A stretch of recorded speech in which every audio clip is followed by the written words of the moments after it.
Dr. Frederic Whitehurst, FBI Crime Lab whistleblower, is our guest, going right back to him. So there's these 3 or 4 groups. There's people who mean well, and you were telling me during the break, but are fed fake evidence. There's some in there that actually frame people or make the decision. There's others that are just lazy. There's others that want attention. It's just that with all these city crime labs, it comes out that they are just framing people en masse. And we'll talk about some of those cases as well. But I tend to agree with you that things are actually getting better. It just looks like things are worse because now we're lancing the wound. We're seeing the pus. Yes, sir.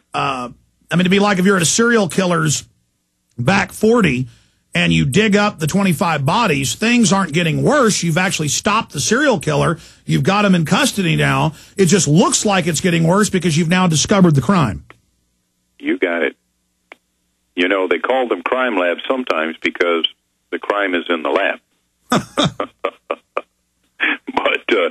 you know, the labs are frankly completely, absolutely overworked.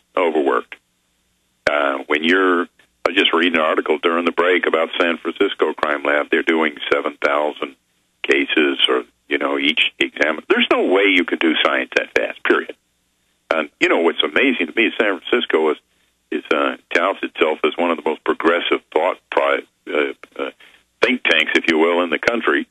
I'm not sure about that because I'm from North Carolina, but that kind of thing that's going on in San Francisco has been happening for years, and we've brought it to the attention to those folks out there, and judges don't do anything about it, courts don't do anything about it, defense attorneys are overwhelmed, the lab's overwhelmed, and, well, okay, if what happens in crime labs happened in clinical laboratories, there'd be bodies all over the place, but there'd also be lawsuits.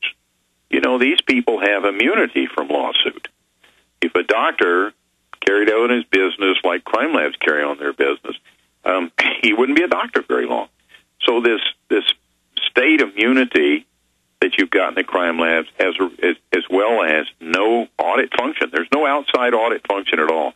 You'll be told the American Society of Crime Laboratory Directors audits these labs. My goodness, they've been auditing these labs for years. Nothing's happened.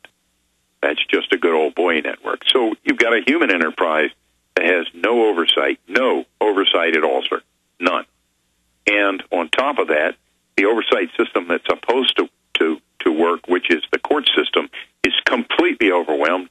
We want to arrest people all over this country for all kinds of things. We're successfully doing it, as you mentioned. We have the largest per capita prison population in the world. But there's just a point at which the system breaks, and it breaks pretty quickly under this kind of overload. The bad people in the system relieve the stress of the overload by just lying, by doing something very often called dry labbing. Dry labbing means you didn't even conduct the analysis. You simply took a chart out of a drawer and labeled it as if it came from the analysis and go on to the next case. You've got an overloaded system without any outside oversight. It's easy to institute that oversight, but the government doesn't allow it to happen. Our government, your listeners, do not allow the laboratories in the state of Texas to be audited by independent audit functions. When there's a problem, the government decides who's going to audit your labs. That's crazy. I'm saying that the government officials, law enforcement, not some entity. Here's an example. Clinical laboratories have to answer to the Clinical Laboratory Improvement Act of 1991. It takes more oversight to determine you have a sore throat than to execute you, sir.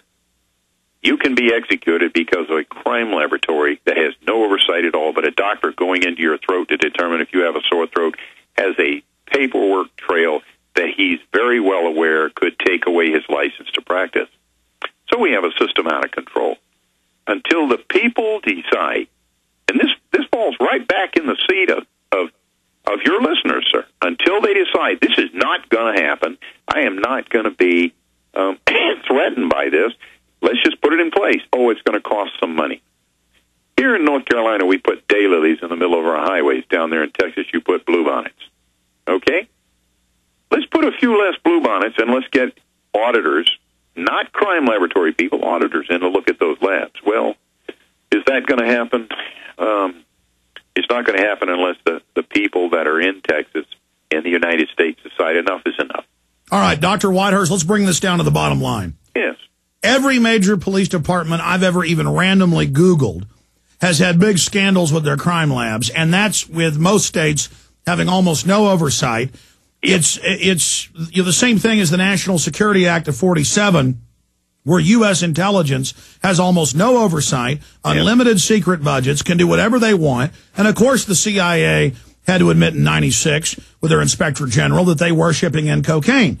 Because if you give people that much power and allow them to run wild with no oversight, criminals are going to run to get into those positions of power because inside a government position, they can get away with murder where they couldn't get away with it as a private criminal. We know that high-functioning psychopaths gravitate towards government positions. We know that's the basic criminology. This is common sense. That's why 9 times out of 10 you get a tyranny, not a free society. Freedom is a precious jewel that Thomas Jefferson said, even if you defend it, you're probably going to lose it.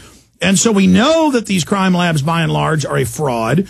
There's this crisis of confidence as we learn that there's all this fraud. And instead of crime labs now, they're moving to new quackery that makes lie detector tests that have been proven to be a fraud pale in significance. They have fake brain scanners. They have all these other systems that supposedly show if you're really guilty and have been proven to be frauds, quackery. We have all these fake informants lying about people, setting people up, being caught over and over again, lying for money. We have police in all these scandals admitting that they lied on the stand and that it's condoned. So there is this culture of corruption from the top going down throughout the system. And you say the people have to fix it. We know we have the biggest prison population in the world. It's ballooning everywhere. What do we do then if the system is just rotting from the head down and there's just so much corruption? Well, you know, I might add to that, the safest place for a serial criminal in the United States is in a crime laboratory because he can get away with it again and again and again, and there's no oversight, and he's immune from prosecution. And you can count on your left hand the number of these folks that have been prosecuted. You know, if you put a man away for 18 years with a lie, then by golly, you ought to go take his place and finish out his term, and your retirement check ought to go into helping the country pay that man what he's owed. But what is the solution? We've got a society here where the solution is. It's at the polls. It's at, you know, I'm a child of the 60s. I'm 62 years old now, and I remember people became involved. We weren't attached to an iPhone and an iPod and a whatever computer screen. We got up and we saw what was going on around us, and we raised our voices. I'm not saying raise your gun. I do not believe in that kind of revolution. I was in Vietnam for 3 years, and I don't want that happening in my country. But we have the ability here. Nobody killed me yet. It's just, you know, in some countries that'd be amazing. I'd have been dead 20 years ago. Nobody shot me. Now, they made life miserable for me and my family and people around me that supported what I was saying, but we weren't killed. You have the right to come forward and do something, to collect the data. One of the things Forensic Justice Project does, sir, is we're tracking all the victim defendants. I'm not saying defendants or victims. I'm saying victim defendants of the individuals that were pointed out in the investigation of the FBI crime lab. That's a really neat project. In most of our states, we have open records. Citizen groups can take the iPod out of their ear and petition the government for the names of every case that bad guys ever worked. And then go find those people, find out if they're in prison, if they've been executed, and we can do that, passing the information around all over the country, and we will launch and have launched an army doing that. When one man goes to jail, sir, he has a family and he has friends, and if they know he's innocent and they see the system do that to him, they do respond. They just don't throw their hands up. And we've already won the first stage of the battle. We've gone from 20 years ago, the average person saying, no way the police ever frame anybody, to the population in polls know They frame whoever they want, whenever they want, and it's causing people to realize this is a fraud. A lot of innocent people are getting out of prison. When you talk to the average police officer or current FBI agent or other whistleblowers that you talk to, you know, the average cop on the beat, because I know you travel around the country and talk to folks, does the average cop realize how incredibly corrupt the system is, and do they defend it?